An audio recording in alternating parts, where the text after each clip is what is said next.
जाणून घेऊया आज पत्रकार परिषद 7 वाजता घेण्यात आली, तर आपण पण पहिले घेणार. राष्ट्रीय तेली समाज महासंघ ओबीसी जनमोर्चा यांच्या वतीनं दिल्लीला 7 व 8 ऑगस्ट रोजी जो कार्यक्रम आयोजित केलेला आहे त्या संदर्भातली माहिती देण्याकरता या ठिकाणी पत्रकार परिषद आयोजित केल्या गेली होती. ओबीसीची जातनिहाय जनगणना झाली पाहिजे. सगळे सोयरे महाराष्ट्र शासनानं जो JR काढण्याचा प्रयत्न केलेला आहे तो भारतीय संविधानाच्या चौकटीत बसणारा नाही आहे, भारतीय संविधान विरोधी आहे. त्यामुळे महाराष्ट्र शासनाने कुठल्याही प्रकारचा सगळे सोयरे JR काढू नये, अन्यथा आम्हाला न्यायालयामध्ये त्याला चॅलेंज करावं लागेल. या पद्धतीची भूमिका आमची आहे.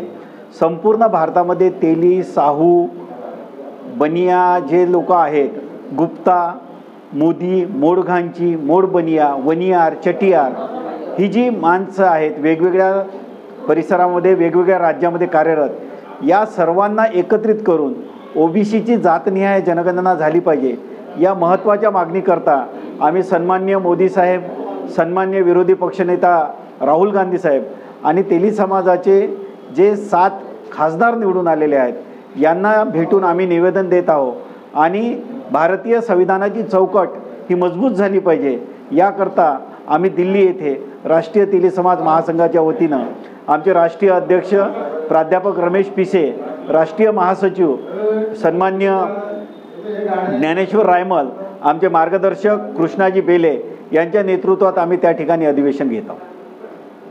या आयोजनामध्ये आपण म्हटलं काँग्रेस पक्षाचे आणि BJP पक्षाचे सुद्धा असलेलं ते याच्यामध्ये दुसऱ्या पक्षाचे समाजाचे ते आमंत्रित केलं आहे का?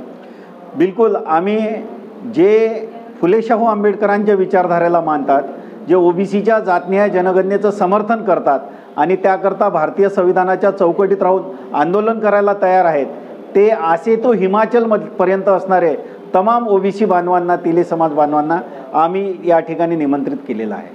जरांगे पाटील साहेब आरक्षणाच्या मुद्द्यावर जे आंदोलन करत आहेत त्याच्यावर तुमचं काय मत आहे? मुळातच जरांगे पाटील साहेबांची मागणी ही संशोधनात्मक आहे. पहिले त्यांची मागणी होती की तेलंगणामध्ये असणारे जे आपले आधीचे जे दस्तावेज आहे ते शोधा, त्यानुसार तुम्ही आम्हाला आरक्षण द्या. नंतर ते म्हणाले की सगळे सोयऱ्यांना आरक्षण द्या. नंतर ते म्हणतात सर्व मराठ्यांना आरक्षण द्या. त्यांना नेमकी मागणीच कोणती करायची आहे हेच याच बाबतीत आम्ही साशंक आहोत. त्यामुळे जरांगे पाटील साहेबांचं जे म्हणणं आहे ते अतिशय संविधान विरोधी आहे. कारण मराठ्यांच्या रिझर्वेशनच्या आम्ही विरोधात नाही आहोत. आमचं असं म्हणणं आहे जिसकी जितनी संख्या भारी उसकी उतनी भागीदारी, ही एक महत्त्वाची भूमिका आमची आहे. त्यामुळे मराठ्यांना सुद्धा आरक्षण मिळालं पाहिजे, पण त्याच्यासाठी त्यांना पहिले मागास व्हावं लागेल. भारतीय संविधानामध्ये डॉक्टर बाबासाहेब आंबेडकरांनी आरक्षणाची व्याख्या तयार करून ठेवली आहे. जे सामाजिक शैक्षणिकदृष्ट्या मागास आहेत त्यांनाच रिझर्वेशन दिलं जातं.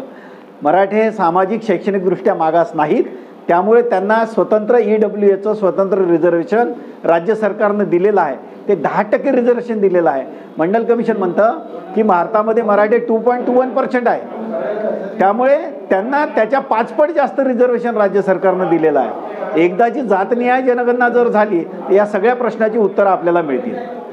सरकारकडून नुसतंच आता एक नवीन योजना आखल्या आली आहे, लाडली बहीण योजना, याच्यावर तुमचं काय मत आहे? मुद्दा कसा, अड्यातच नसेल तर पोऱ्यात कुठून येईल? भारताला, महाराष्ट्राला 12 कोटी लोकांना 24 कोटी हात आहे. त्या हाताला जर काम दिले तर हे सगळे भाऊ लाडकेच राहील ना. हाताला काम दिले तर सगळ्याच बहिणी लाडक्या राहील ना त्यांच्या हाताला काम दिलं तर. हाताला काम न देता खैरात वाटणं हे तर भारतीय संविधानाच्या विरोधात आहे ना. कारण आम्ही क्रिएटिव्ह समाजातले जन्माला आहोत. इथली प्रत्येक ओबीसीतली जात ही क्रिएटिव्ह आहे, काम करून जगणारी जात आहे. त्यामुळे त्यांच्या हाताला काम देणारी यंत्रणा राज्य सरकारनं उभं केली पाहिजे, ना की खैरात वाटली पाहिजे. मी डॉक्टर विलास काळे, ओबीसी जनमोर्चाचा प्रदेश उपाध्यक्ष आहे आणि राष्ट्रीय तेली समाज महासंघाचा समन्वयक आहे. थँक्यू.